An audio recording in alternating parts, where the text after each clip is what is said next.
Overfishing is destroying ecosystems and depleting our oceans. But is factory farming of fish really a good alternative? Fungus ate away his face. This compassion over killing investigation is the first of its kind, bringing you inside the cruel and unnatural world of salmon aquaculture. Every year, hundreds of millions of fish are raised in these filthy underwater cages. Hopefully by Monday morning, all the fish aren't dead in here.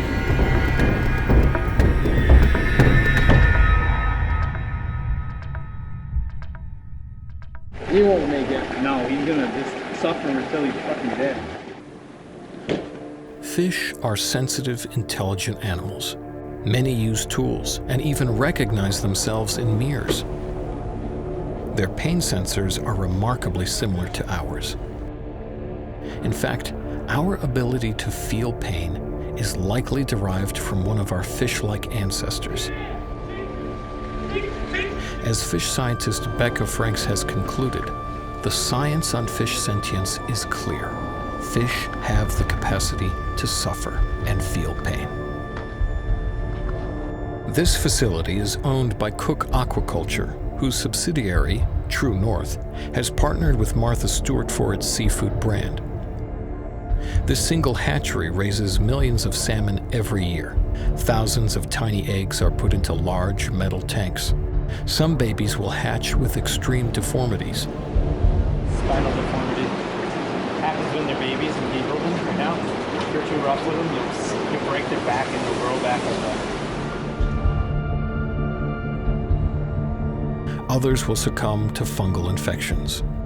Those who survive to adolescence endure an unnatural life, subject to cruelty and unimaginable pain. Conditions are so filthy that fish are vaccinated to prevent the spread of disease, but the salmon are not properly anesthetized first. They thrash around as the workers try to inject them with needles. Once the needle's in them and they walk, that tears the fucking huge hole. The vaccination stresses them. Takes its toll on some of them die off. So once you vaccinate them, it takes them like a week before they start eating again.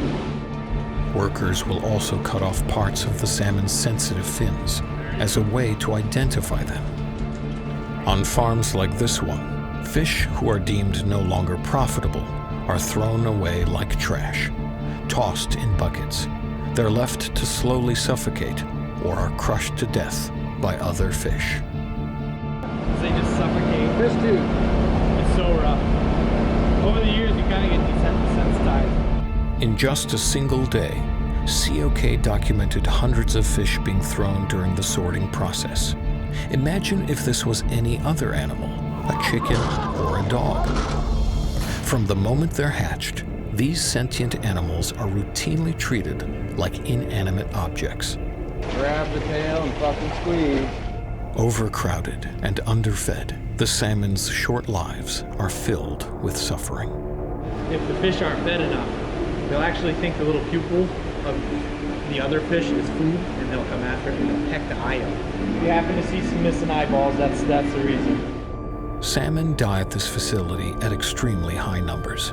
The dirty living conditions create the perfect environment for fungus and parasites, which grow in clumps on eggs and fish. Here, fungus is eating away at the faces of these fish. They get like lesions and stuff from the fungus that kind of eats away at them, and then they start bleeding from the head. The fish who survive these putrid and unnatural conditions are then transported to another location where they will finish growing to be slaughtered for human consumption. This is, unfortunately, the painful reality of farming fish for food. Aquaculture is yet another cruel and exploitative factory farming system. It is not a solution to the overfishing of our oceans. The best way we can protect these animals and our planet is to leave fish off our plates.